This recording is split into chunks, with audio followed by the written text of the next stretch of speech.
আলহামদুলিল্লাহ রাব্বিল আলামিন ওয়াসসালাতু ওয়াসসালামু আলা আশরাফিল আমবিয়া ওয়া সাইয়্যিদুল মুরসালিন নবিয়িনা মুহাম্মদ ওয়া আলা আলিহি ওয়া আসহাবিহি আজমাইন। সম্মানিত হাজিরিন, আমাদের আজকে তাফসীর শুরু হবে সূরা আল আনআম এর 68 নম্বর আয়াত থেকে, আয়াত নম্বর 68 অফ সূরা আল আনআম।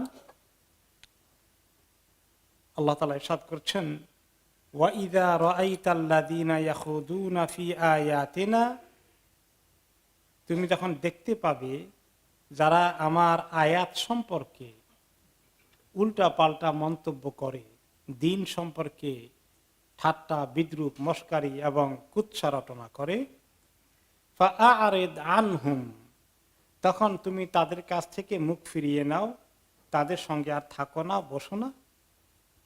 হাত্তা ইয়াখুদু ফি হাদিসিন গায়রিহি, যতক্ষণ না তারা অন্য সাবজেক্টে চলে না আসে, অন্য কথার দিকে চলে না আসে। ওয়া ইম্মা ইউনসিয়ান্নাকা শাইতানু ফালা তাকউদ বা'দা যিকরা মা'আল কওমিয যালিমিন, আর যখনই তোমাকে শয়তান ভুলিয়ে দেয়, তারপর স্মরণ হয়ে গেলে এরপরে আর জালিম কওমের সঙ্গে থাকো না, তাদের সঙ্গে বসো না, তাদের সঙ্গে বসে থেকো না। আল্লাহ তাআলা এখানে ওই লোকদের কথা বলছেন যারা দিন সম্পর্কে, কোরআন সম্পর্কে উল্টা পাল্টা মন্তব্য করে এবং এর দুশমনি করে, এর বিরুদ্ধে প্রপাগান্ডা করে। এইরকম কোনো মাহফিলে যদি আপনি থাকেন, মজলিসে আপনি যদি থাকেন, তাহলে আপনি সেখানে বসে বসে এগুলো শুনবেন না, আপনি সেখান থেকে উঠে যেতে হবে। আল্লাহ তাআলা কি এটা সহ্য করবেন আপনি বসে থাকলে? না। যে কোনো মাহফিল, যে কোনো মজলিস, যে কোনো মিটিং, মিছিল, আলোচনা সভা, বক্তৃতা, জনসভা, যেখানে দিন বিরোধী কথাবার্তা হয়, কোরআন বিরোধী কথাবার্তা হয়, সেখানে সে কথা শোনা, থাকা, বসে থাকা তাদের সঙ্গে কোনো মুসলমানের জন্য জায়েজ আছে? আল্লাহ তাআলা নিষেধ করে দিয়েছেন। যেমন এখানে ইমাম কুরতুবী রাহমাতুল্লাহ আলাইহি বলেন, ফাআদ্দাবাল্লাহু আযজা ওয়া জাল্লা নবিয়্যাহু সাল্লাল্লাহু আলাইহি ওয়াসাল্লাম বিআহদিল আয়া, আল্লাহ তাআলা নবী করিম সাল্লাল্লাহু আলাইহি ওয়াসাল্লামকে আয়াতের মাধ্যমে এবং ওনার মাধ্যমে সমস্ত উম্মতকে আদব শিখাচ্ছেন। কি আদব শিক্ষা দিচ্ছেন? লিআন্নাহু কানা ইয়াকউদু ইলা কওমিন মিনাল মুশরিকিন ইয়াইযুহুম ওয়া ইয়াদউহুম ফায়াস্তাহজিউনা বিল কুরআন, যখন তিনি মুশরিক কওমদের সঙ্গে গিয়ে বসতেন, কিছুক্ষণ আলাপ আলোচনা করতেন, দাওয়াতি কাজের উদ্দেশ্যে আল্লাহর দিকে ডাকতেন, তখন তারা কোরআন নিয়ে উপহাস করত, বিদ্রূপ করত, ঠাট্টা করত, আজে বাজে মন্তব্য করত কোরআন সম্পর্কে। ফাআমারাহুল্লাহ আন ইউ'রিদা আনহুম ইরাদা মুনকির, আল্লাহ তাআলা ওনাকে নিষেধ করে দিলেন, খবরদার, আপনি দাওয়াত দিয়েছেন, কোরআনে কথা বলেছেন, তারা উল্টাপাল্টা মন্তব্য যখন শুরু করে দিল, আপনি সেখানে আর বসে থাকবেন না, আপনি উঠে যাবেন সেখান থেকে। ঠিক সেই কথা আমাদের জন্য প্রযোজ্য। ওয়াদাল্লা বিহাদা আলা আন্না রাজুলা ইযা আলিমা মিনাল আখারি মুনকারান ওয়া আলিমা আন্নাহু লা ইয়াকবালু মিনহু, এটা দ্বারা প্রমাণ হলো যে কোনো মানুষ কোনো ব্যক্তির কাছ থেকে মুনকার কথাবার্তা শুনতে পায়, এরকম শুরু হয়েছে এবং সে হককে কবুল করবে না, ফাআলাইহি আন ইউ'রিদা আনহু ইরাদা মুনকির, তার উচিত তার ওখান থেকে এভাবে উঠে আসা, বয়কট করা, ওয়াক আউট করা। সে যেন বুঝে যে তার এই কথাকে আমি অ্যাকসেপ্ট করছি না, আমি এটা শুনতেও রাজি নই। ভদ্রভাবে, আচ্ছা ঠিক আছে বলুক, আমি উঠে গেলে কেমন দেখা যায়, আমি একটু ভদ্রভাবে বসে থাকি, উঠে গেলে তো অভদ্র বলবে না। আল্লাহর দিন সম্পর্কে উপহাস করবে, আপনি কতক্ষণ শুনবেন, উঠে গেলে আপনার ভদ্রতা নষ্ট হবে, এরকম ধারণা ঠিক হবে না। ওকে, ওয়ালা ইকবালু আলাইহি, আর তার কথা কখনোই শুনবে না, তার কথার কোনো গুরুত্বই দেবে না। এরকম যারা নাস্তিক, যারা দিন বিরোধী কথাবার্তা বলে, কোরআন হাদিসের বিরুদ্ধে কথা বলে, তাদের সঙ্গে থাকা, বসা, উঠা বসা করা, এই কথাগুলো শোনা, এগুলো কোনো রকমই জায়েজ নয়। এমনকি যে ব্যক্তি বেদাতের দিকে মানুষকে ডাকে, সেখান থেকে ইবনুল আরবী রহমতুল্লাহ আলাইহি মালিকি ফাকি তিনি বলেছেন ওয়াহাদা দলিলুন আলা আন্না মুজালাসাত আহলিল কাবাইর লা তুহিল, এমনকি যারা কবিরা গুনাহ করে, কবিরা গুনায় লিপ্ত আছে, গান বাজনা এই জাতীয় ফাহিশা কাজ, নাচের অনুষ্ঠান এগুলোর আয়োজন করে, উদ্যোগ নেয়, ওখানে বসে বসে এগুলো দেখা, তাদের সঙ্গে এগুলাতে শরিক হওয়া, এগুলো জায়েজ আছে। তো বৈশাখী মেলার মধ্যে কি আছে? যারা এগুলা করতে যায় এই সমস্ত নাজায়েজ কাজে ঢুকে আল্লাহ নিষেধ করেছেন সেগুলোর মধ্যে যায়।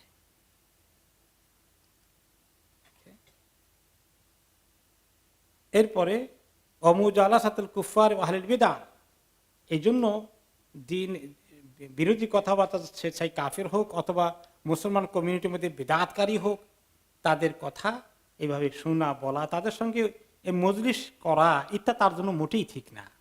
ও আল্লাহ তো তাকাদামু আওয়াদাতুহুম ওয়ালা ইসমাউ কালামাহুম, তাদের খুব ভালোবাসা অর্জনের চেষ্টা করা, তাদের কথাবার্তা শোনা, এবং তাদের সঙ্গে কেউ যদি বলে তাদের সঙ্গে তর্ক করব, আমি তর্ক করে তাদেরকে ঠিক করে ফেলবো, এটা করাও ঠিক না। কেউ যদি বুঝতে আসে সেটা অন্য কথা, কিন্তু সে ডিবেট করে আর আপনি ডিবেট করে উল্টাই দিবেন এরকম, বরঞ্চ আপনি যদি ইনফ্লুয়েসড হয়ে যান, আপনার নিজের নিরাপত্তা আগে, তাকে ঠিক করার আগে নিজেরটাই যদি হারাই বসি, এটাও খেয়াল রাখতে হবে। অনেকেই এরকম হয়ে গেছে যে খ্রিস্টান মিশনারি লোকেরা আপনাকে দাওয়াত দিতে আসে না, যেহোভাস উইটনেস। তো কোন লোক, ওরা তো এই যুক্তি তর্ক বিদ্যা শিখে আসে, লজিক পড়ে আসে, কিভাবে তর্ক করে আপনার কোন জায়গায় ঠেকানো যায়, তারা এক্সপার্ট হয়ে আসে। কারণ আপনি যদি বলেন ঠিক আছে সে আমাকে দাওয়াত দেয়, আমিও দাওয়াত দেবো, তো সবার জন্য এটা একটু রিস্ক আছে যে কোন সময় গিয়ে আপনার এক তর্কের মধ্যে আটকিয়ে ফেলে, তখন আপনি গিয়ে ছোটমতো শুরু করে দেন, চিন্তা করেন তাহলে কি তার কথাই ঠিক কিনা, নাউজুবিল্লাহ, আমার তো কোনো যুক্তি নেই, তার তো যুক্তি আছে, এরকম একটা বেকায়দায় পড়ে যান কিনা আপনি, এটা নিরাপদ নয় আপনার জন্য। হ্যাঁ, যারা মাশাআল্লাহ জাকির নায়কের মতো, আলহামদুলিল্লাহ, আল্লাহ তাআলা যাদেরকে হিম্মত দিয়েছেন, তৌফিক দিয়েছেন, যোগ্যতা দিয়েছেন, মাশাআল্লাহ, তাদের কথা আলাদা, তাই না? এরপরে এরকম বেদাত লোকেরা একজন আসছিলেন, উনি আবু ইমরান আন-নাখঈ রহমতুল্লাহ আলাইহির সঙ্গে আসলেন, তার বেদাতি চিন্তা নিয়ে আলোচনা করবেন। তো উনি শুনতে রাজি না। তো সেই বেদাতি লোকটা ওনাকে বললেন, আবু ইমরান নাখঈ রহমতুল্লাহ আলাইহি, ইসমা মিন্নি কালিমা, আমার থেকে একটি কথা শুনেন, একটি কথা। ফাআরাদা আনহু ওয়া ক্বালা ওয়ালা নিসফু কালিমা, তিনি তার থেকে মুখ ফিরিয়ে নিলেন, বলে যে একটি কথা দূরের কথা, তোমার আধা কথাও শুনবো না, তোমার কথার অর্ধেকও শুনবো না আমি, একটি কথা তো দূরের কথা। এভাবে সালফে সালিহিন উলামায়ে কেরাম খুব সতর্ক ছিলেন। আইয়ুব আস-সিখতিয়ানি রহমতুল্লাহ আলাইহি ব্যাপারে একই কথা আছে। ফুদাইল ইবনে আইয়াদ রহমতুল্লাহ আলাইহি তিনি বলেন, মান আহাব্বা সাহিবা বিদআতিন আহবাতাল্লাহু আমালাহু ওয়া আখরাজা নূরাল ইসলামি মিন কলবিহি, যে ব্যক্তি কোন বেদাতি লোককে খুব মহব্বত করে, ওকে, তাহলে বেদাতি লোককে মহব্বত করলে, যে বেদাত করে এরকম লোককে মহব্বত করলে আল্লাহ তাআলা তার অন্তর থেকে নূর, ইসলামের নূরকে নিয়ে যাবেন। বেদাতের লোকের মহব্বত করলে, বন্ধুত্ব করলে, উঠাবসা করলে আল্লাহ তাআলা তার দিল থেকে নূর উঠিয়ে নেবেন। ওমান যাওয়াজা কারিমাতাহুম লিমুবতাদিইন ফাকাদ কাতা রাহিমাহা, তিনি আরো বলেন, আল ফুদাইল ইবনে আইয়াদ রাহমাতুল্লাহ আলাইহি অনেক বড় মাপের আলেম জানেন, তিনি আরো বলেন, যে ব্যক্তি তার কন্যাকে, তার মেয়েকে বিয়ে দিল একটা বেদাতি লোকের কাছে, সে এই মেয়ের হককে নষ্ট করলো, মেয়ের সম্পর্ক, রেহেমের সম্পর্কে কাটলে যে গুনাহ হয় এরকম গুনাহ করে ফেলল। ওমান জালাসা মা সাহিবি বিদআতিন লাম ইউতাল হিকমা, যে ব্যক্তি বেদাতি লোকের সঙ্গে উঠা বসা করে, তার সঙ্গে তার সম্পর্ক, সেই ব্যক্তিকে আল্লাহ তাআলা হিকমত দান করবেন না। হিকমত হচ্ছে সঠিক জ্ঞান।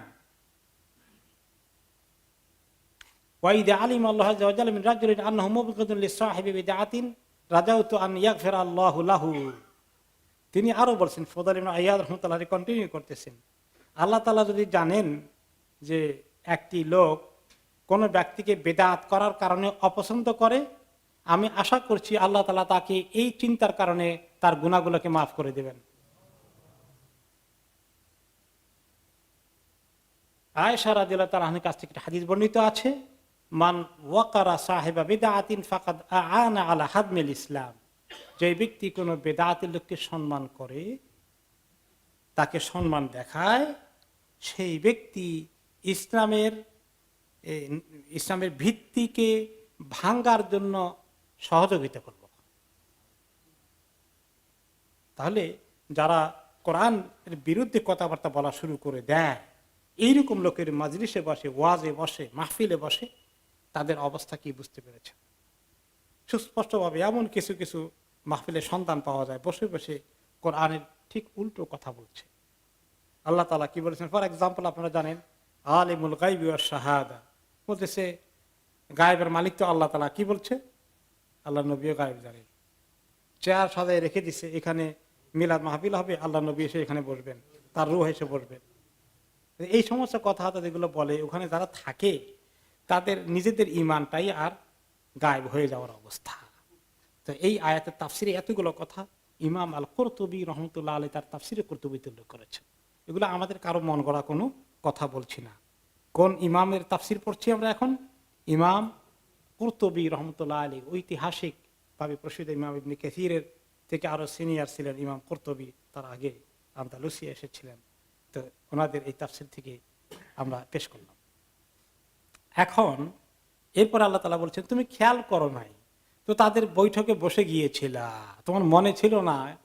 যখন দেখলা যে এরকম উল্টাপাল্টা কথা শুরু হয়ে গেছে, এই কথা মনে হওয়ার পরে আর দেরি করতে পারবে না, বসে থাকতে পারবে না, কি করতে হবে? উঠে যেতে হবে। খবর, এই জালিম কওমের সঙ্গে বসবে না আর তুমি। এত শক্ত আল্লাহ তাআলা আমাদেরকে তালিম দিয়েছেন মুমিনদেরকে তাদের ইসলামের এই ঈমান আকীদা ঠিক রাখার জন্য, অন্যদের ইনফ্লুয়েন্স যেন তাদেরকে এই দ্বীনের ব্যাপারে সেই কি না করে ফেলে, সহি আকীদা সহি দ্বীনের কথা যেন ভেজালওয়ালা কথার মধ্যে মিশে না যায়, কনফিউজ না হয়ে যায়। হককে আল্লাহ তাআলা এরকম করে ধরে রাখার জন্য আমাদেরকে তাকিদ তাম্বিহ করছেন।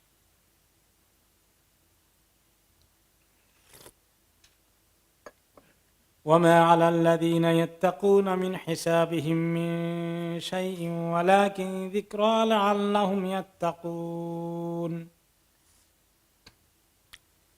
যারা তাকওয়া অর্জন করে, এইভাবে কাজগুলো করে, আল্লাহর দ্বীন সম্পর্কে এত সতর্ক থাকে, তাকওয়া অবলম্বন করে চলে, তাদেরকে মিন হিসাবিহিম মিন শাই, তাদের হিসাব, অন্যদের হিসাব তাদেরকে কিছুই দিতে হবে না। ওকে, তা অন্যদের হিসাব তাদেরকে দেওয়া লাগবে না, নিজেদের হিসাব তাদেরকে নিজেদেরকে দেওয়া লাগবে। ওকে,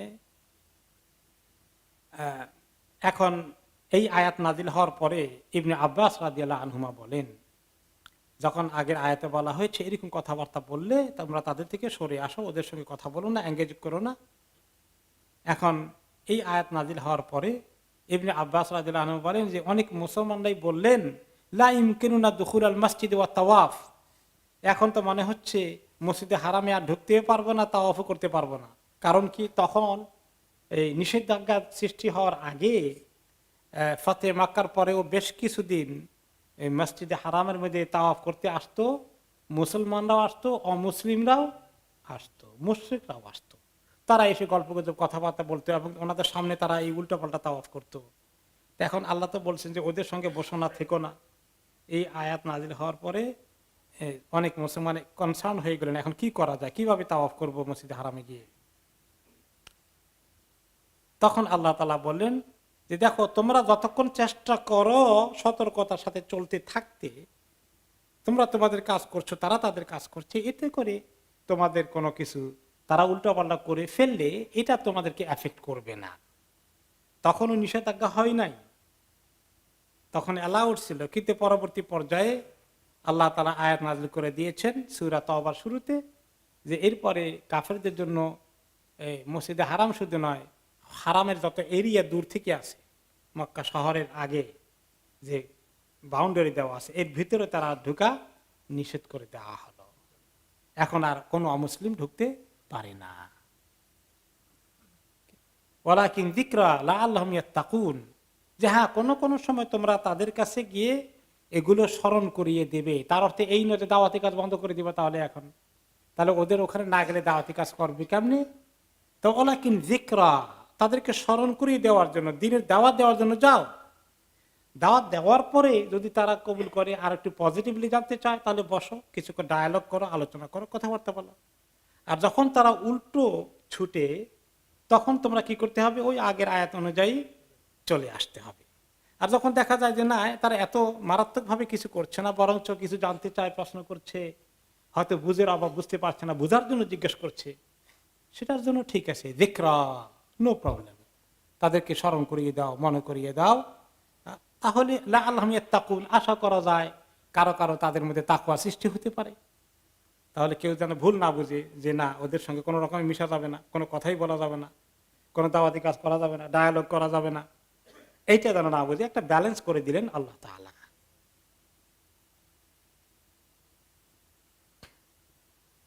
ওয়াদারিল্লাযীনা ইত্তাখাযু দীনাহুম লাইবান ওয়া লাহওয়ান ওয়া গাররাতহুমুল হায়াতুদ দুনিয়া।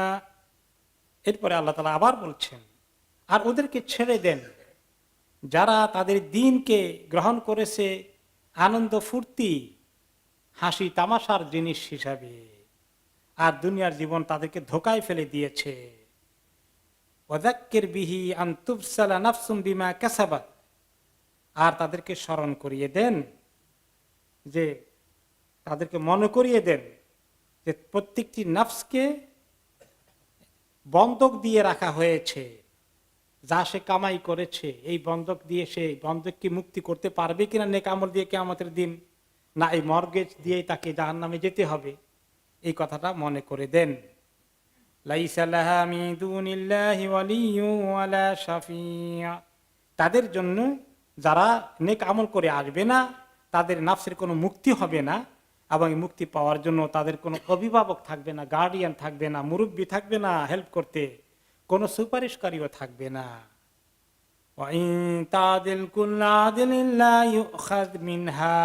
তারা যদি সমস্ত কিছু দুনিয়া যা কিছু সম্পত্তি টাকা পয়সা সব কিছু দিয়ে মুক্তি পেতে চায়, সেগুলো দিয়ে মুক্তি পাওয়ার কোনো উপায় থাকবে না, কারণ সেগুলোতে শেষ হয়ে গেছে কিয়ামতের সাথে সাথে।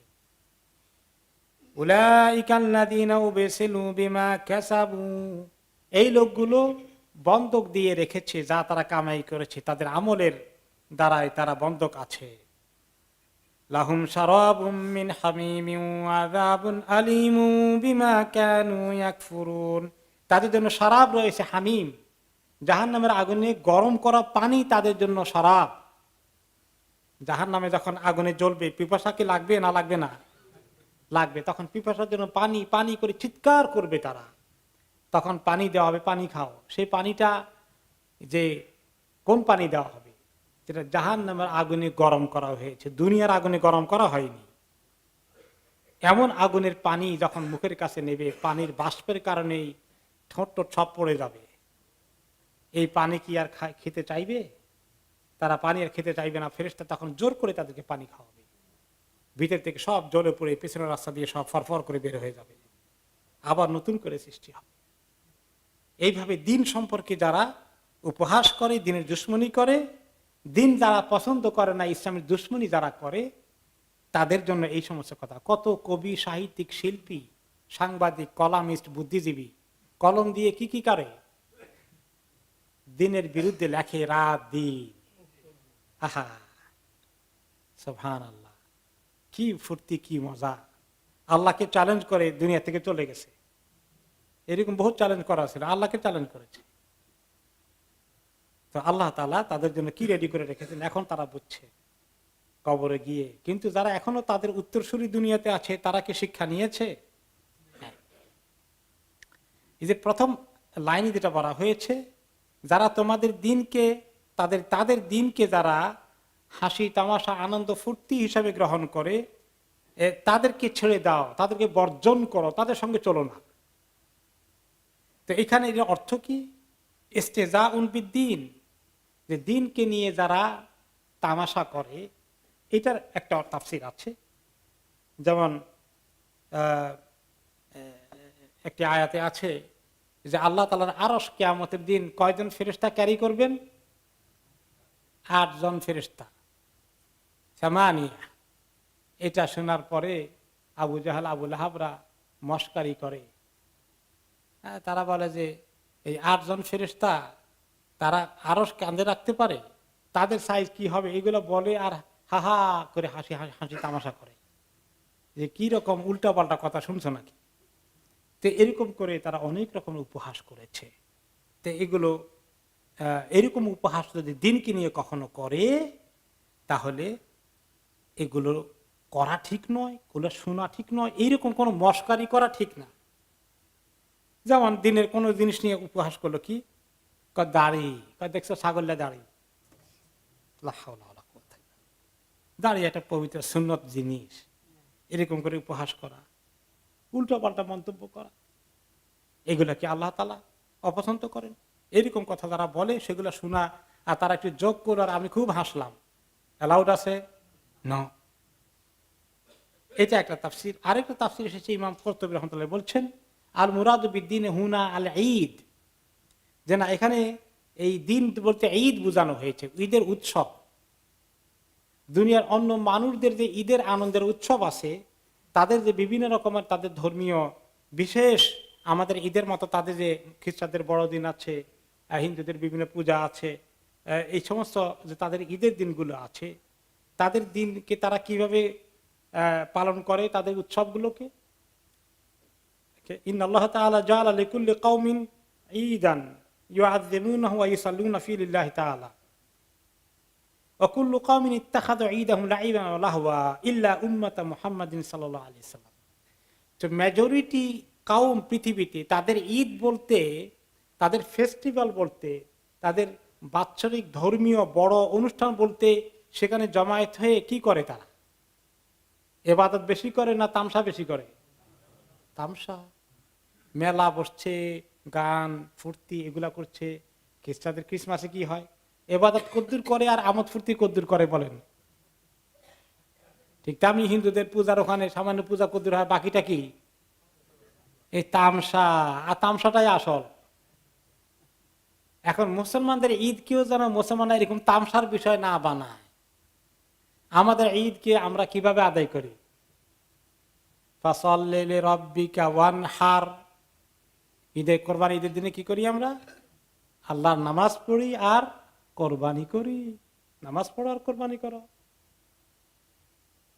কাদ আফলাহা মান তাযাক্কা ওয়া যাকারা ইসমা রাব্বিহি ফাসাল্লা, সেই ব্যক্তি কামিয়াব হলো যে নিজেকে, নিজের নফসকে পবিত্র করলো, পাক পবিত্র রাখলো, নাপাক জিনিস থেকে দূরে রাখলো আর নামাজ পড়লো, আল্লাহ তার রবকে স্মরণ করলো।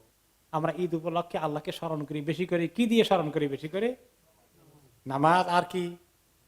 তাকবীর, আল্লাহু আকবার আল্লাহু আকবার, লা ইলাহা ইল্লাল্লাহ, আল্লাহু আকবার ওয়া লিল্লাহিল হামদ। তাই না? কতবার পড়তে হয়? যত পড়বে তত সওয়াব। সবচেয়ে উত্তম আমল ঈদের দিনে এই আমলগুলোই। তাহলে আমাদের ঈদকে এইভাবে সুন্দর করে পালন করতে হবে। তো ঈদের দিনে আবার অনেকে বিভিন্ন আচার অনুষ্ঠানের আয়োজন করে বহুত ফুর্তি করতে চায়। আবার এক্ষেত্রে খেয়াল করতে হবে। কেউ কেউ উদাহরণ দিবেন যে রাসূলুল্লাহ সাল্লাল্লাহু আলাইহি ওয়াসাল্লামের জামানায়ও ঈদ উপলক্ষে বিকালের দিকে একটুখানি এই কুস্তির খেলা হয়েছে, তিনি সেই কুস্তির খেলা দেখেছেন, মা আয়েশা ওনার পেছনে ছিল, তিনিও একটু ফুসকি মেরে দেখেছেন। তো এতে কিছু একটু হয়তো অ্যালাউড আছে, কিন্তু যদি আবার ফুর্তি এত বেশি হয় আর গান বাজনা মিউজিক দিয়ে সমানে বাজানো হয় আর ঈদ এর আনন্দ উপভোগ করে আর পবিত্র ঈদের পবিত্র ঈদের মহাসমারোহে শুভ মুক্তি হচ্ছে সিনেমার, নতুন সিনেমার, নাউজুবিল্লাহ, এগুলা ঈদ মুসলমানদের। বাংলাদেশে মুসলমানদের ঈদের দিন কি হবে? বিকালবেলা বড় বড় শহরগুলোতে যুবক যুবতীদের এবং এই সিনেমা দেখার পালা। ঈদের দিনের সিনেমা দেখা তো এটা বোধহয় মিস করে এইরকম যুবক যুবতী কমই আছে ঢাকা শহরে, টিকিট পাওয়া যায় না। তো এই অবস্থা। তো ইনি বলছে যে ইমাম আল কুরতুবী রাহমাতুল্লাহ উল্লেখ করছেন যে ঈদকে যারা এরকম করে তারা অন্য জাতির অনুসরণ করে। আমাদের ঈদ কত পুত পবিত্র, আল্লাহর জিকির আর সুন্দর দেখা সাক্ষাৎ, একটা সুন্দর সামাজিকতা, আসা যাওয়া করা, খাওয়ানো খাওয়া, বেড়ানো এগুলো ওয়েলকাম করা, এই সমস্ত কাজ পবিত্র জিনিস। নাপাক ঢুকবে এখানে ঈদের মধ্যে। قل أندعو من دون الله ما لا ينفعنا ولا يضرنا ونرد على أعقابنا بعد إذ هدانا الله। এখন এই যে তিনি দাওয়াত দেন ইসলামের দিকে, আর কাফেররা দাওয়াত দেয় কোন দিকে? তাদের কুফরের দিকে। বলে মুহাম্মদ আমাদের এতগুলো মাবুদ আছে, তোমার একলা মাবুদ কি করবে? আসো আমাদের মাবুদের সঙ্গে জয়েন করো, অথবা কমপক্ষে শেয়ার করো, কিছুদিন আমরা সবাই মিলে তোমার মাবুদের কোনো বেলায় ইবাদত করি, আর তুমি আসো আমাদের মাবুদের ইবাদত একসঙ্গে করি। তাহলে আর কোনো ক্লাস নাই, কোনো সংঘর্ষ নাই, কোনো অসুবিধা নাই। আল্লাহ তাআলা কি নাযিল করলেন? কলিয়া ইউহাল কাফিরুন লা আ'বুদু মা তা'বুদুন, এইভাবে করে পরে শেষ আয়াতে লাকুম দীনুকুম ওয়ালিয়া দিন, তোমাদের দিনের ঢঙ্গে আমাদের দিনকে পালন করা যাবে। এখন মুসলমানরা যদি দেখে অন্য জাতিরা তাদের কিভাবে ফুর্তি করে, তাদের ঈদ উপলক্ষে আমরা ওইরকম ফুর্তি করি। আমাদের এলাকায় এখানকার যুবক যুবতীরা আরেক রকমের ফুর্তি করে, সেটা কোনটা? গাড়ি হাঁকানো, জয় রাইড, উল্টা পাল্টা মানুষের জীবন রিস্কে নিয়ে আসে। আর মেয়েরা খুব উল্টা পাল্টা করে রাস্তাঘাটে খুব বেপর্দা দলে দলে ঘুরবে। হ্যাঁ, এইগুলো এই সমস্ত জিনিস যেন আমাদের দিনের মধ্যে, ঈদের মধ্যে না ঢুকে, এই সমস্ত জিনিস। তাহলে যে দিনের দুশ্মনরা তামসার দিকে নিয়ে যায়, হ্যাঁ, তারা কি করে? মানুষকে নাফরমানের দিকে নিয়ে যায়। তাদের দিন মানি হচ্ছে এগুলো। দিনের মধ্যে দেখবেন যে আপনার ধর্মের মধ্যে এই সমস্ত উল্টাপাল্টা আছে। কোন কোন ধর্মের মধ্যেই অনেক রকমের কিছু অনুষ্ঠান আছে, কিছু দেবদেবী আছে, কিছু পূজা আছে, যেগুলো যৌনতা নিয়ে নাড়াচাড়া করা হচ্ছে। এই জাতীয় কিছু বেশ কিছু আছে, শিবলিঙ্গের পূজা থেকে শুরু করে এরকম অনেক কিছু আছে, যেগুলো আসলে ধর্মের মধ্যেই আসলে অনৈতিকতা ঢুকে বসে আছে। এই জন্য লাকুম দীনুকুম ওয়ালিয়া দিন, তোমাদের দিনের অনুষ্ঠানগুলোকে তোমরা এরকম পাক পবিত্র রাখবে। শুধু বাৎসরিক 2টা ঈদ নয়, যে কোনো ইসলামিক প্রোগ্রাম, ইসলামিক অনুষ্ঠান, এই ইসলামিক অনুষ্ঠানকে আকর্ষণীয় করে তোলার জন্য, ইসলামিক একটা বড় কনফারেন্সকে আকর্ষণীয় করে তোলার জন্য, ইসলামিক একটা বড় কি বলে এগুলাকে, আপনার যে বড় বড় যে কনফারেন্স গুলো হয়, এগুলোর মধ্যে ভেজাল ঢুকানোর জন্য, এগুলোর মধ্যে গান বাজনা ঢুকানোর জন্য কম চেষ্টা করা হয়নি। অথচ বড় মাহফিলে কি সুন্দর পবিত্র পরিবেশে ইসলামিক কনফারেন্স হয়। জাকির নাইকের কনফারেন্স গুলো দেখেন, এত মানুষ কেমনে আসে, কোন গান বাজনা শোনার জন্য যুবকরা আসে ওখানে, বলেন? চলে নাই ঠিক মতো? জায়গা দেওয়া যায়? মুসলিম অমুসলিম সবাই কি নীরব, এরকম মনোযোগ দিয়ে শুনছি। আল্লাহ দিনের মধ্যে আল্লাহ তাআলা এত আকর্ষণ রাখছে, বলে যে না, গান বাজনা কিছু না হলে তো যুবক যুবতীরা আসবে না। এত দুর্বল হয়ে গেছে ইসলাম, সুবহানাল্লাহ। এরকম ইসলামের নামে বিভিন্ন যে অনুষ্ঠানগুলো করা হয়, এগুলো সম্পর্কে সতর্ক থাকতে হবে। এই আয়াতগুলো অনেক দীর্ঘমেয়াদী, মানে ভবিষ্যতে কি হবে পৃথিবীতে, মুসলমানদের মধ্যে কনফিউশন সৃষ্টি হবে, এগুলো দূর করার জন্য কি সুন্দর মানহাজ, মেথোডোলজি, গাইডলাইন আমাদেরকে দিচ্ছে।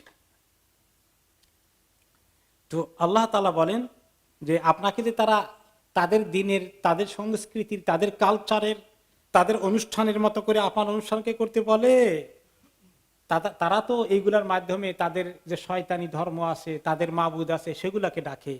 আপনি কেমনে সেগুলাকে ডাকবেন আর সেগুলো সেখানে থাকবেন? তাদের সঙ্গে কেমনে আপনার মিলবে?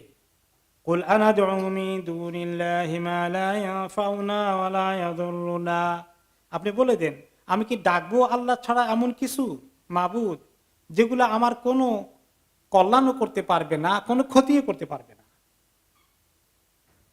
অনুরাদ্দু আলা আকাবিনা বাদা ইয হাদানাল্লাহ, আর আল্লাহ তাআলা আমাদেরকে হেদায়েত দেওয়ার পরে আমরা যদি এখন উল্টা দিকে যাব, সুবহানাল্লাহ, ইসলামের দাওয়াত পাওয়ার পরে, ইসলামের কাজে আসার পরে এখন ইসলামের সঙ্গে অন্য সংস্কৃতির কম্প্রোমাইজ করে একটা ককটেল বানানোর চিন্তা চলছে, মিক্স করা। যে আমাদেরকে এত সুন্দর পাক পবিত্র দিন দেওয়ার পরে এখন তাদেরগুলো নিয়ে আমরা এখন আমাদের পেছনের দিকে ফেরত যাবো আবার। সুবহানাল্লাহ, কি পরিষ্কার সুস্পষ্ট কথা আল্লাহ তাআলা বলে দিচ্ছেন। বাদার হাদান আল্লাহ বাদা ইদ হাদান আল্লাহ, আল্লাহ তাআলা আমাদেরকে হেদায়েত দিলেন, এরপরে আমরা তাদের গুলো এনে কিছু মিক্স করে দেব? কাল্লাযী ইসতাহওয়াতহু শায়াতিনু ফিল আরদ, ওর মতো হবে নাকি যাকে শয়তান কোন জায়গায় ডেকে নিয়ে ধোঁকা দিয়ে তাকে কনফিউজ করে রেখে দিয়েছে। হাইরান, তাকে হয়রান করে রেখেছে। দেখছেন, হয়রান বাংলা কথা, আরবি থেকে এসেছে। হাইরান, হাইরান হচ্ছে যে ব্যক্তি মরুভূমির মাঝখানে গিয়েছে, রাস্তাঘাট কিছু চিনছে না, বেদিশা এখন কোন দিকে যাবে, হায়রান, আমি বুঝতে পারছি না কি করব, কনফিউজড। তাহলে যারা ইসলামের পিওর, এই পিউরিস্টিক লাইনটাকে ছেড়ে দিয়ে অন্যদের কালচারকে আমদানি করে তাদের ইসলামের অনুষ্ঠানকে কলুষিত করে, অথবা ইসলামী দাওয়াতি কাজকে সেই লাইনে নিয়ে যেতে চায়, এইটার ব্যাপারে আল্লাহ তাআলা বলছেন যে তারা আসলে ওই লোকদের মতো হলো, যে লোকটাকে শয়তান এনে ধোঁকা দিল, তাকে এমন একটা রাস্তা এনে দাঁড় করিয়ে দিল, এখন সে কোন দিকে যাবে। মরুভূমির মধ্যে কোনো কোনো সময় তাফসিরে এসেছে যে ঘুমের মধ্যে কোনো সময় শয়তান মানুষকে ধোঁকা দেয়, ধোঁকা দিয়ে ঘর থেকে বের করে নিয়ে আসে, নিয়ে এসে অনেক দূরে নিয়ে ছেড়ে দেয়। আর এরকম ঘটনা আপনারা পাইছেন নাকি কোনো জায়গায়? আমি পেয়েছি, আমার কাছে কেস আসছে, পাইছেন না? রাতের বেলায় মহিলাকে ঘর থেকে চলে গেছে, কেউ জানে না, দিন শয়তান এসে তাকে কোথায়, ও সে মানে শহরের ওই মাথায় কোন জায়গায় গিয়া, তারপরে তার কতক্ষণ পরে তার হুঁশ হয়েছে, বলে আমি তো ওইখানে চলে আসছি। তারপরে কেমনে কেমনে সবাই গিয়ে তাকে ওখান থেকে উদ্ধার করে নিয়ে আসে, এরপরে রুকিয়া করে টরে তারপরে তাকে মোটামুটি স্বাভাবিক করেছে। এরকম অনেক কেস পাওয়া যায়। হঠাৎ করে উদা হয়ে গেছে, ঘর থেকে বাড়ি থেকে কোথায় কোথায় গিয়ে সে এক জায়গার মধ্যে অচেনা জায়গায় গিয়ে বসে আছে। এইরকম আরব দেশে মাঝে মধ্যে এরকম হতো, ডাকতো, এই এদিকে আসো, মধ্যরাতে জিন শয়তানগুলো এসে ডেকে, মানে এক ধরনের জিনের আসর থাকার কারণে তাকে বাইরে নিয়ে যেত, বাইরে নিয়ে কোথায় নিয়ে তাকে ছেড়ে দিত, আর সে রাস্তাঘাট খুঁজে পেত না। হয়তো কোনো বাঘ ভালুক প্রাণীর শিকার হয়ে যেত, অথবা কোনো সময় গলা টিপে মেরেও ফেলেছে, এরকম ঘটনাও আছে। তো এইরকম এক্সাম্পল দিচ্ছেন আল্লাহ তাআলা, যেই ব্যক্তি এই ইসলামের মধ্যে এসে কেউ যদি আবার পেছনের দিকে যায়, অনিসলামিক তরিকার দিকে ঢুকে পড়ে, তাদের থেকে কিছু নিয়ে একটু ভেজাল করা শুরু করে দেয়, তাহলে সেই ব্যক্তি হবে ওই ব্যক্তির মতো যাকে শয়তানগুলো এসে ধরে নিয়ে গেল, রাতের মাঝখানে মরুভূমিতে ছেড়ে দিল নিয়ে, হায়রান, এখন সে কোনো দিশা খুঁজে পায় না, বেদিশা হয়ে আছে, কোন দিকে যাবে। লাহু আসহাবুন ইয়াদউনাহু ইলাল হুদা তিনা, আর এইরকম কনফিউজ লোকেরা ইসলামী চিন্তা চেতনার মধ্যে বিভিন্ন লোকেরা তাকে ডাকে, এদিকে আসো, এদিকে আসলে হেদায়েত পাবা, এদিকে গেলে হেদায়েত পাবা, ওদিকে গেলে হেদায়েত পাবা, ওদিকে গেলে হেদায়েত পাবা, ইসলামের তরিকা এটা, ইসলামের তরিকা ওটা, এরকম করে তাকে কনফিউজ করছে। তো এগুলো কোনোটাই হেদায়েত পাওয়ার রাস্তা না। কুল ইন্না হুদাল্লাহি হুয়াল হুদা ওয়া উমিরনা লিনুসলিমা লিরাব্বিল আলামিন, আপনি বলে দেন এই সমস্ত তোমাদের এই পথের মধ্যে কোনো হেদায়েত নাই, আল্লাহর হেদায়েতটাই হচ্ছে একমাত্র হেদায়েত। আর আমাদেরকে নির্দেশ করা হয়েছে আমরা রব্বুল আলামিনের কাছে আত্মসমর্পণ করব, তার সামনে আমরা মুসলিম হয়ে যাব, ইসলামকে কবুল করব, ইসলামের সমস্ত শরীয়তের নিয়মকে মেনে চলব।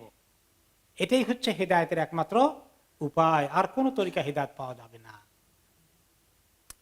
নবী করিম সাল্লাল্লাহু আলাইহি সাল্লাম কি করলেন, একদিন এক খণ্ড লাকড়ি হাতে নিয়ে জমিনের মধ্যে লম্বা টান দিলেন, দিয়ে বলেন হাদা সিরাতুল্লাহিল মুস্তাকিম, এটা হচ্ছে আল্লাহ তাআলার সরল সোজা পথ, জান্নাতে যেটা চলে গেছে। তারপরে তিনি এই সোজা পথ থেকে ডানে বামে অনেকগুলো ডাইভার্সন, বিকল্প রাস্তা, শাখা প্রশাখা টানলেন, আর বললেন প্রত্যেকটি রাস্তার মুখে একটা করে শয়তান আছে, তুমি যখন সিরাতুল মুস্তাকিম জান্নাতের দিকে যাবা, তোমাকে টেনে বলবে ওইদিকে না, জান্নাতে এদিকে, এদিকে আসেন, এদিকে আসেন, এদিকে আসেন, এদিকে আসেন, বিভিন্ন রকমের তত্ত্ব, থিওরি, তামসা, কনফিউশন এনে দিবে তোমাকে, তালবিস ইবলিস দিয়ে ভর্তি করে দিবে। তাহলে এগুলো কোনোটাই হিদায়েত নয়। কুল ইন্না হুদাল্লাহি হুয়াল হুদা, আপনি বলে দিন আল্লাহ তাআলা হিদায়াতই একমাত্র হিদায়াত, আল্লাহর পথটাই একমাত্র পথ। আল্লাহর পথ কয়টা? একটা, ইহদিনাস সিরাতাল মুস্তাকিম, সেটা কোরআন হাদিস এবং এর ভিতরেই টিকে থাকা। এর থেকে একচুল পরিমাণ দিকে নড়াচড় করে ডানে বামে যায়, তাহলে ওই বিভ্রান্তির রাস্তায় চলে যাবে। ওয়ান আকিমুস সালাতা ওয়াত্তাকুহু ওয়া হুয়াল্লাযী ইলাইহি তুহশারুন। আর তোমরা নামাজ কায়েম করো। হকের রাস্তায়, হিদায়াতের রাস্তায় চলার জন্য সবচেয়ে জরুরি আমল কোনটা? নামাজ ঠিক রাখা, ইকামাতুস সালাহ, শুধু নামাজ পড়া না, ওয়া আকিমুস সালাহ, নামাজ কায়েম করো। নামাজ কায়েম করলে, একলা পড়লে নামাজ কায়েম হয় না, জামাতে পড়লে কায়েম হয়? জামাতে পড়লে কায়েম হয়। এই জন্য একামতুস সালাহ, একামত দেন, একামত দেন, হে একামতুস সালাহ, আকিমুস সালাহ, দেখছেন কোন জায়গায় জামাতের সঙ্গে নামাজ কায়েমের সম্পর্ক। একলা ঘরে নামাজ পড়া নামাজ কায়েম হয় না। তবে এই জামাত অবশ্য এই জরুরি কাদের জন্য? পুরুষদের জন্য না মহিলাদের জন্য? পুরুষদের জন্য। মহিলাদের একলা পড়লেও তাদের নামাজ কায়েম হয়ে যাবে, তাদের জন্য আল্লাহ তাআলা এটাই রেখেছেন। কিন্তু পুরুষদের জন্য জামাত পড়তে হবে সাধারণত। হ্যাঁ, যে বিশেষ কারণে ওজর থাকলে, বহু দূরে থাকলে মসজিদ, সেটা অন্য কথা। তাহলে আকিমুস সালাহ, নামাজকে তোমরা কায়েম করো ঠিক মতো, এটা তোমাদের হেদায়েতের জন্য যথেষ্ট। এই জন্য যারা আমাকে দিনই কাজ করো, দিনই দাওয়াতি কাজ করো, আমাদের নামাজটা কেমন হওয়া দরকার? নামাজটা মজবুত হওয়া দরকার, তাই না? আমাদের সবার নামাজ কি মজবুত হয়? শুধু জামাতে পড়ানো মনে হয় যেন একটা বিশাল একটা প্রোগ্রামে আসছি, নামাজ কুদুর কেমনি কোন রকম ফরজ পড়বো, তারপরে আবার চলে যাব, মানে কত তাড়াতাড়ি বের হয়ে যাব, একটুখানি সময় নিয়ে বসবো না, একটু মনোযোগ দিয়ে পড়বো না। মনে হয় যেন এমন একটা কাজ যত তাড়াতাড়ি শেষ করা যায় ততই বোধহয় জীবন মুক্তি পায়। এরকম ভাব অনেক সময় দেখা যায় আমাদের। বিয়ে শাদীতে আসছে, ওয়ালিমাতে আসছে, তামসাদ চলছে, ও অনেক কিছু, অনেক সময় দেবে, কিন্তু নামাজ তার আগে পরে একটু সুন্নত পড়া, পরে একটু সুন্নত পড়া, একটু তাসবিহ করা, ওরে আল্লাহ, এটা তো টাইম কিলিং হচ্ছে মনে হয়। বাইরে গেলে কি মুক্ত পৃথিবী, কত গল্প গুজব করা যায়, কি সময় নষ্ট হয়ে যাচ্ছে মসজিদের ভিতরে বসে থেকে। এরকম একটা উল্টা ধারণা আমাদের চলে আসে, তাই না? অনেক সময় বেখেয়ালে চলে আসে। অনেক সময় আমাদের দুর্ভাগ্য যে আমরা এরকম একটা কালচারের মধ্যে পড়ে যাই, সবাই এরকমই করছে। দুই চারজনকে দেখা যায় যে না মাশাআল্লাহ মনোযোগ দিয়ে একটু তাসবিহ পড়ছেন, আর বাকিরা সবাই হুড় হুড় করে বাইরে চলে গেল। হ্যাঁ, জরুরি কোনো এজেন্ডা আছে, কোনো কারণে এটা আর্জেন্ট কিছু একটা আছে, সেটা অন্য বিষয়। কিন্তু আমাদের নিয়মিত কালচার যদি এরকম হয় যে নামাজ পড়েই চলে গেলাম, নামাজের একটি করে একামত দিয়েছি, তারপর দৌড় দিলাম, আর সালাম ফিরানোর সঙ্গে বের হয়ে গেলাম, তাহলে একামতুস সালাতের হক কদ্দুর আদায় হলো? যারা সত্যিকার, যারা ইসলাম পছন্দ, যারা আল্লাহর সন্তুষ্টি পেতে চায়, যারা ইসলামের কাজ করতে চায়, যারা দাওয়াতে দ্বীনের কাজ করবে, যারা অন্যদের সঙ্গে ডায়ালগ করবে, তাদের নামাজ যদি দুর্বল হয়ে যায় তাহলে তাদের কোনো কিছু আর টিকবে? কিচ্ছু টিকবে না। আল্লাহ তাআলা আমাদেরকে এইরকম নামাজের পাবন্দ বানিয়ে দিন, নামাজের হক আদায় করার তৌফিক দান করুন। এই জন্যই তো বলা হয়েছে কাদ আফলাহাল মুমিনুন আল্লাযীনা হুম ফি সালাতিহিম খাশিউন। খুশু, মনোযোগ দিয়ে নামাজ পড়া। আসলাম কোন রকমের নামাজটা পড়ে, আর যে দৌড় দিয়ে বের হয়ে গেলাম, কদ্দুর খুশু ছিল এতেই বোঝা যায়। লেট কামার ফাস্ট গোয়ার। হ্যাঁ, সুবহানাল্লাহ। তাহলে নামাজ ওয়াত্তাকু, নামাজ ঠিক মতো পড়ো, ওয়াত্তাকু, আল্লাহকে ভয় করে চলে, তাকওয়া, গুনাহ থেকে কিভাবে দূরে থাকা যায়, নেক আমলগুলো সবার আগে কিভাবে করা যায়, এই পেরেশানি আল্লাহর হুকুমগুলোকে মানার ক্ষেত্রে, ফরমাবরদারির ক্ষেত্রে যেমন অগ্রগামী, তেমন আবার গুনাহ থেকে দূরে থাকার ক্ষেত্রেও প্রচেষ্টা চালাতে অগ্রগামী। এইটা যদি হয় তাহলেই তাকওয়া আসলো। তাকওয়ার অর্থ কি? আল্লাহর হুকুমগুলোকে সবগুলোকে পালন করার চেষ্টা করা, আর যে সমস্ত কাজ নিষেধ করেছেন সবগুলো থেকে দূরে থাকার চেষ্টা করা, এটাই তো তাকওয়া। এইরকম প্রচেষ্টা যদি আমাদের জীবনে থাকে তাহলে সত্যি সেটাই হবে সত্যিকার ইসলাম। তাহলেই হবে উমিরনা আলী নুসলিম আলী রব্বিল আলামিন, রব্বুল আলামিনের সামনে নিজেকে মেনে দেওয়া, মাথা নত করার কাজটা তখন গিয়ে হয়। ওয়াহুয়াল্লাযী ইলাইহি তুহশারুন, সে আল্লাহ তো তিনি ওই সত্তা যার কাছে তোমাদেরকে একদিন জমায়েত করা হবে, তোমাদেরকে একদিন হাসর করা হবে। একদিন তো আল্লাহর কাছে যেতে হবে, এই কথাটা মনে রাখতে পারলে জীবনটা অনেক পরিবর্তন চলে আসতো। আল্লাহর কাছে আমাকে যেতে হচ্ছে, আল্লাহর কাছে হিসাব দেওয়া লাগবে, আল্লাহর কাছে যাওয়ার জন্য আমি আমল তৈরি করি, কত লোক তো চলে গেলেন, নিজের হাতে কত লোককে আমরা পাঠিয়ে দিলাম, কত লোকের জানাজা পড়লাম, আমার যাওয়ার টাইম হচ্ছে, আমাকে যেতে হচ্ছে, আমার জন্য তৈরি করতে হবে। এই যে পেরেশানিটা, এটা কিন্তু আমাদের অল্প সময়ের জন্য আসে, মনে হয় কয়েক সেকেন্ডের জন্য আসে, আবার চলে যায়, ঠিক কিনা? এটাকে ধরে রেখে জীবনকে চালাতে পারলে তাহলেই তাকওয়া আসবে, এবং তাহলেই সত্যি মানুষ গুনাহ খাতা থেকে দূরে থাকতে পারবে। وهو الذي خلق السماوات والأرض بالحق ويوم يقول كن فيكون قوله الحق। সে আল্লাহ যিনি আকাশগুলো এবং জমিনকে সৃষ্টি করেছেন হক ভাবে, হকের ভিত্তিতে, এবং এটাই হক কথা, তিনি সৃষ্টি করেছেন। এগুলো কোনো এক্সপ্লোশনের মাধ্যমে সৃষ্টি হয়নি, বিগ ব্যাংয়ের মাধ্যমে সৃষ্টি হয়নি, অ্যাক্সিডেন্টালি সৃষ্টি হয়নি। এগুলোকে আল্লাহ রাব্বুল আলামিন পরিকল্পিতভাবে সৃষ্টি করেছেন, প্ল্যান করেছেন। এগুলো সব হক কথা। আর সেদিনের কথা মনে করো, যখন তিনি বলবেন কুন ফায়াকুন। আখিরাতে তোমরা কিভাবে আসবে জানো? তিনি শুধু বলবেন কি কুন, সিংহায় ফুঁক দেওয়ার পরে কুন ফায়াকুন, সব হয়ে যাবে তার হুকুমে, তার আর কিছু করতে হয় না। তাহলে কেউ যারা মনে করে সবাই মরে গেল, এত মানুষ চলে গেছে, মাটির সঙ্গে মিশে গিয়েছে, তাদেরকে কিভাবে তিনি আবার হাসরের ময়দানে জমায়েত করবেন? সেদিন শুধু তিনি বলে দিবেন কুন ফায়াকুন, কাউলুহুল হক। তার এই কথাগুলো অত্যন্ত চূড়ান্ত সত্য কথা, এই কথাগুলো হক, লা রাইবা ফি, এগুলোর মধ্যে কোনো সন্দেহ আছে? কখনো নয়। ওয়ালাহুল মুলকু ইয়াওমা ইউনফাখু ফিস সূর, তার জন্যই একমাত্র ক্ষমতা, তারই একমাত্র ক্ষমতা যেদিন সিংহায় ফুঁক দেওয়া হবে।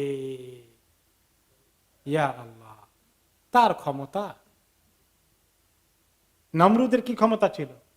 অনেক ক্ষমতা। ইব্রাহিম আলাইহিস সালামের কথা আসবে আগামী সপ্তাহে ইনশাআল্লাহ। ইব্রাহিম আলাইহিস সালামের সঙ্গে নমরুদের কথা হয়, দাওয়াত দিতে গেলেন, যে কিসের দাওয়াত দাও? যে রব সমস্ত ক্ষমতার অধিকারী, সেই রবের সবাই মানা উচিত, সেই রবের কাছ থেকে রাসূল হিসেবে এসেছি, সেই রবের প্রতি আপনি ঈমান আনেন। বলে সমস্ত ক্ষমতা মালিক তো আমি। বলে কেমনি আপনি? আমার আল্লাহ জিন্দা করে মুর্দা করে, আমি তো জিন্দা করতে পারি মুর্দা করতে পারি, কেমনি? দুজন বন্দী ডেকে নিয়ে আসো। বন্দী দুজন ডেকে নিয়ে আসে, মৃত্যুদণ্ড প্রাপ্ত। বলে যে একজনকে ছেড়ে দাও, ছেড়ে দিছে। আরেকজনকে বললো তাকে মৃত্যুদণ্ড কার্যকরী করা, আমার সামনে কার্যকরী করে ফেলেছে। দেখো, আমি জীবন দিলাম আর জীবন আমি নিয়ে নিলাম। ক্ষমতা হাতে আছে এখন, তাই না? সব করা যায়। কত যারা ক্রিমিনাল, ফাঁসির হওয়ার উপযুক্ত, তাদেরকে ছেড়ে দেওয়া হচ্ছে, তাই না? আর যারা নির্দোষ তাদেরকে ধরে হত্যা করা হচ্ছে। হ্যাঁ, এইভাবে ফেরাউন এভাবে করেছে, নমরুদ করেছে। তো ইব্রাহিম আলাইহিস সালাম এই তামসা দেখে বললেন, আচ্ছা খুব ভালো, দেখা তোমার ক্ষমতা। তা আমার আল্লাহর ক্ষমতা আরেকটা আছে। বলে সেটা কি? ইয়াতি বিশামসি মিনাল মাশরিকি ফাতি বিহা মিনাল মাগরিব। আমার আল্লাহর ক্ষমতা কি জানো? সূর্যকে পূর্ব দিক থেকে নিয়ে আসেন প্রতিদিন। আমার আল্লাহ করেন এটা। তোমার যদি ক্ষমতা থাকে, তুমি সূর্যকে পশ্চিম দিক থেকে আনতে পারো না, দেখি একটু ক্ষমতা দেখাও তোমার। ফাবুহিতাল্লাযী কাফার, কাফের এখন আর কোনো কথা নেই, চুপ হয়ে গেছে। চুপ হয়ে কি থামে? তারপরে আগুনের মধ্যে পোড়ানোর জন্য ব্যবস্থা করলো। সে কাহিনী আমরা শুনবো ইনশাআল্লাহ। তো আল্লাহ তাআলা বলছেন ওয়ালাহুল মুলকু, তার জন্যই সমস্ত ক্ষমতা। ইয়াউমা ইউনফাখু ফিস সূর, যেদিন সিংহায় ফুঁক দেওয়া হবে, অর্থাৎ সেদিন দুনিয়ার মধ্যে এখন আল্লাহ তাআলা একটু একটু করে দিয়ে, এই ফেরাউনদেরকে একটু একটু দিয়ে আল্লাহ তাআলা দেখেন। আর কিয়ামতের দিন কোন ফেরাউন, কোন প্রেসিডেন্ট, কোন প্রধানমন্ত্রী, কোন জেনারেল, কারো হাতে কোনো ক্ষমতা থাকবে? আর একটু তো দিয়েছেন, একটু দিবেন আর না, সেদিন আল্লাহ তাআলা দেবেন না। ওই সমস্ত ফেরাউনদেরকে বলছেন, জালিমদেরকে বলছেন যে দেখো, সেদিন সমস্ত ক্ষমতা সব আমার হাতেই রেখে দেব, তোমাদের কারো হাতে কোনো ক্ষমতা আর দেব না। সেদিন কি হবে তোমার? মনে রেখো, তোমাকে বিচারের কাঠগড়ায় আসামি হয়ে দাঁড়াতে হবে, সে কথা তুমি মনে রেখো। আলিমুল গায়বি ওয়াশ শাহাদাতি ওয়া হুয়াল হাকীমুল খাবীর, সে আল্লাহ রাব্বুল আলামিন আলিমুল গায়বি ওয়াশ শাহাদা, তিনি গোপন এবং প্রকাশ্য সব কিছু সম্পর্কে যিনি অবহিত, অবগত। আলিমুল গায়ব শাহাদা কয়জন? তিনি কে? আল্লাহ। কোন নবী আলিমুল গায়ব শাহাদা হয়েছেন নাকি? কেউ যদি বিশ্বাস করে সেটার নাম কি? শিরক। তাহলে আল্লাহ সবকিছু জানেন। তোমরা যা কিছু প্রকাশ্যে বলো আর যা কিছু তোমাদের গোপনে করো এবং লুকায়িত রাখো, সবকিছু তিনি জানেন, সবকিছু নোট করে রাখছেন। যেদিন তুমি আমার কাছে আসবে তোমার পুঙ্খানুপুঙ্খ হিসাব তিনি নেবেন। দুনিয়াতে অনেক কিছু ফাঁকি দিয়েছ, অনেক কিছু রেকর্ড রাখো নাই, কোনো কিছুর দলিল প্রমাণ নেই, কিন্তু আল্লাহ তাআলার কাছে সবকিছুর দলিল প্রমাণ সাক্ষ্য রয়েছে, আছে। গুম করে নিয়ে গেলে কে নিয়েছে? আর কোনো প্রমাণ নাই, খালাস হয়ে গেল, বাস শেষ। গুপ্ত হত্যা করে ফেললো, কেউ জানলো না, এটা গায়েব। কিন্তু আমার আল্লাহ জানেন কি কে করেছে, কার নির্দেশে করা হয়েছে, কয়জন কে করেছে, কত লোকে রক্ত প্রবাহিত করেছে তুমি বসে বসে, সমস্ত হিসাব দিতে হবে। ওয়াহুয়াল হাকিমুল খাবীর, তিনি হচ্ছেন হাকিম এবং খাবীর। হাকিম এবং খাবীর হচ্ছেন সে আল্লাহ, যে আল্লাহ তাআলা তার কেন তিনি ক্ষমতা দেন। কেউ বলবেন হয়তো জালিমদেরকে আল্লাহ এত ক্ষমতা দিচ্ছেন কি কেন? আল্লাহ তাআলার কোন জিনিস হিকমতের বাইরে? প্রত্যেকটা জিনিসের হিকমত রয়েছে, প্রত্যেকটা জিনিসের পিছনে রহস্য আছে। তিনি যেটা করেন তাকে কেউ প্রশ্ন করার অধিকার আছে না, কিন্তু তিনি খাবীর, তিনি খবর রাখেন, খবর নেবেন।